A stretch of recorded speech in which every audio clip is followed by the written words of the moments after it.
নমস্কার আমার প্রিয় ইউটিউব পরিবার, তোমরা সবাই কেমন আছো? আশা করছি তোমরা সবাই অনেক ভালো আছো, সুস্থ আছো। আমিও ভালো আছি। আমি সুপ্রিয়া, আমি তোমাদের সবাইকে আমন্ত্রণ জানাই নাসিকের ঘরকন্যার আরেকটি নতুন ব্লগে। যে প্রান্ত থেকে আমার ভিডিওটি, আমার ব্লগটি দেখছো, আশা করছি তোমরাও সবাই অনেক ভালো আছো।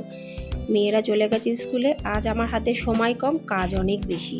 কেন কি আজকে বেশিরভাগ কাজই আমাকে মেশিন ছাড়াই করতে হবে। প্রথম কাজ করতে হবে জামা কাপড় কাচা। তা ভাবলাম যে এইটুকুনি আটা আছে, এই রুটিগুলো ভালো করে নিই। রুটি তো আমি প্রতিদিনই করি, তোমরা ভিডিও দেখলে জানতেই পেরে যাও।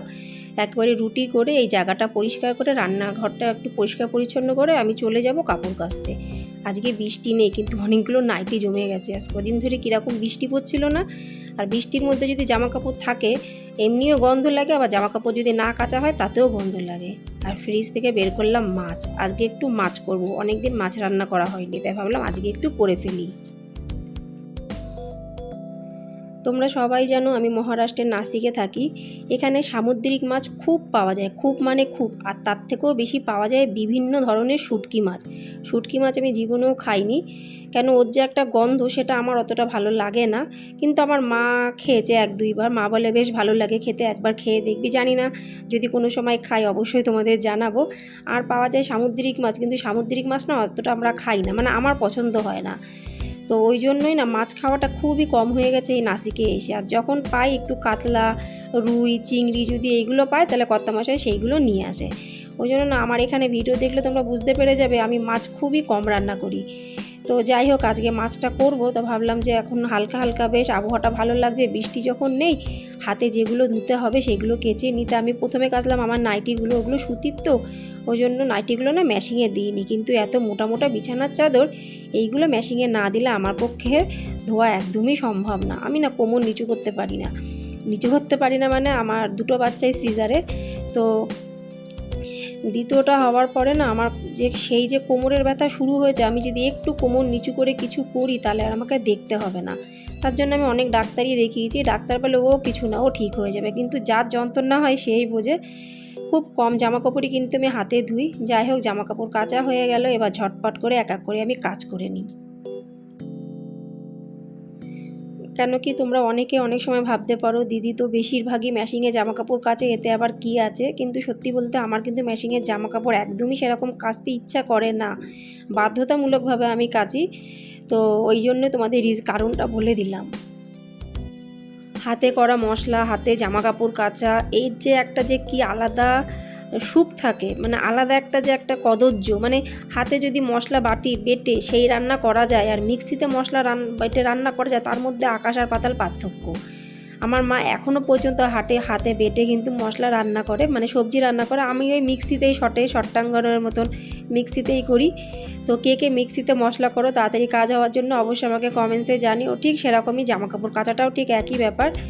তো তোমাদেরকে বলে দিয়েছি, তোমরা বুঝতেই পেরে গেছো। তো ওই দিককার কাজ মোটামুটি আমার হয়ে গেছে। চলে আসলাম আমি ভাতটা বসাতে।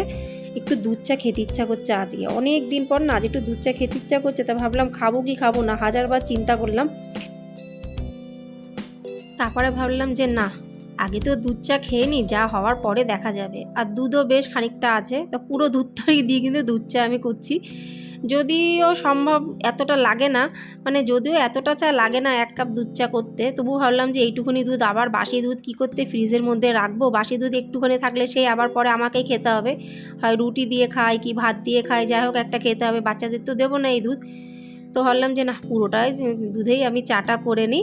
আর এই দেখো, এই সবজিগুলো কালকে রাতে নিয়ে এসেছে কর্তামশাই। সবজি একটাও ফ্রিজে ছিল না। কালকের ভিডিও দেখলে, মানে আগের দিনকার ভিডিও, পুরনো ভিডিও দেখলে তোমরা জানতেই পেরে গেছো। তো রাত্রিবেলায় আমি কোনো সবজি ফ্রিজে রাখি না, আমি দিনের বেলাতে রাখি।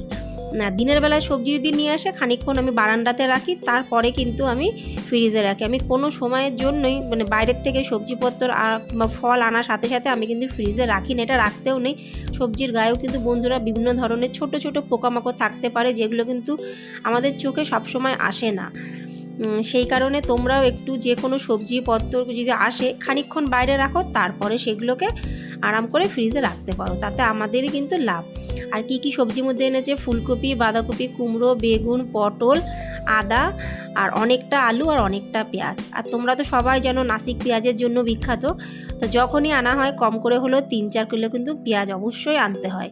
আর পেঁয়াজটা লেগেও যায় না, মানে আমি যখন বিয়ের আগে বাড়িতে যখন মা রান্না করতো দেখতাম এতটা পেঁয়াজ কিন্তু রান্নাতে দিত না, কিন্তু নাসিকে এসে আমার মনে হয় শুধু ভাত আর চা ছাড়া প্রত্যেক জিনিসের মধ্যে আমি পেঁয়াজ দিই। কেন কি এখানে পেঁয়াজের দাম খুবই কম, আর খুব কম পয়সাতে অনেকটা পেঁয়াজ পাওয়া যায়, ওই জন্য কিন্তু দিই।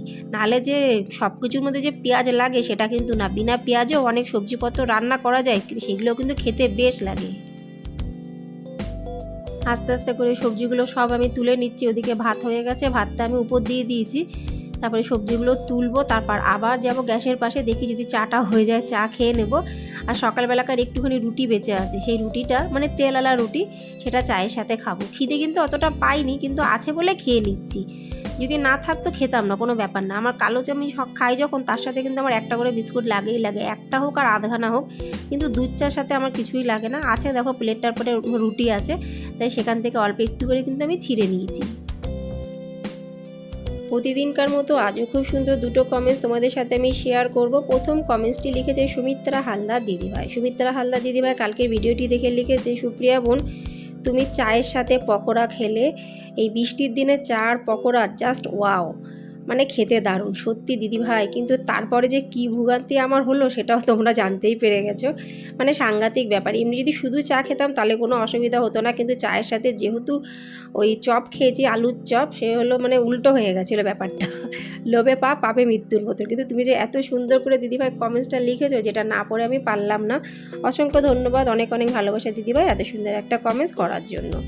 মাছ ভাজা বসিয়ে দিয়েছি একদিকে, আর একদিকে কিন্তু ফুলকপি কাটলাম, আর ফুলকপিটাকে আমি সুন্দর করে লাল লাল করে ভেজে নেব। আর একদিকে বানাচ্ছি আমি একটু পটল, একটু অন্য ধরনের পটল, ঠিক ভাজা না, একটু কালো জিরে ফোড়ন দিয়ে পটলটা নরম নরম হবে, তার মধ্যে একটু নুন হলুদ, কয়েকটা চিনির দানা আর একটা দুটো কাঁচা লঙ্কা চিড়ে দেবো। ওইভাবে পটল একটু তেল তেল মতন করলেও কিন্তু বেশ ভালো লাগে। এদিকে আমার ফুলকপিও কিন্তু আর একটুখানি আলু নিয়েছি, সেটা ভাজা পুরো কমপ্লিট। এবার লিখেছে দ্বিতীয় কমেন্টসটি রিম্পি বোন লিখেছে, দিদিভাই আলুর বড়াটা খেলে দেখতেও বেশ ভালো লাগছে আর খেতে নিশ্চয়ই ভালো, দারুণ বানিয়েছে। কিন্তু দুঃখের বিষয় আলুর বড়াটা না মানে একটু নরম নরম হয়ে গেছিলো, যার জন্য আমার মেয়েরা খায়নি, আর আমার সব কটা খেয়েই তো পুরো কেস জন্ডিস, গ্যাস অম্বল হয়ে গেছিলো। আমাদের ওদিককার আলুর বড়াগুলো কেমন হয়, একটু বেশ শক্ত শক্ত টাইপের হয়, কিন্তু ঘরে বানিয়েছে তো, যতই হোক ঘরে বানানো আর দোকানের বানানোর মধ্যে কিন্তু আকাশ আর পাতাল পার্থক্য, তবুও সুন্দর বানিয়েছে, আমি তো মোটেই পারি না। তো ওই জন্য সে দারুণ বানিয়েছে, আর আমি ঘপ করে চারখানা, মানে তার চারখানা না সরি 3খানাই আমি আলুর বড়া খেয়ে নিয়েছি, তার সাথে চা খেয়ে নিয়েছিলাম বলে মানে পুরো গ্যাস হয়ে গেছিলো। যাই হোক রিম্পি বোন, তুমি যে এত সুন্দর করে আমার ভিডিওটি দেখে কমেন্টস করেছো, তার জন্য তোমাকে অনেক ধন্যবাদ, অনেক অনেক ভালোবাসা। যে বন্ধুরা আমার ভিডিও দেখে কমেন্টস করেছো তাদের সবাইকে অনেক ধন্যবাদ, অনেক ভালোবাসা। আর যারা শুধু ভিডিও দেখেছো তাদেরকেও অনেক অনেক ধন্যবাদ, অনেক অনেক ভালোবাসা।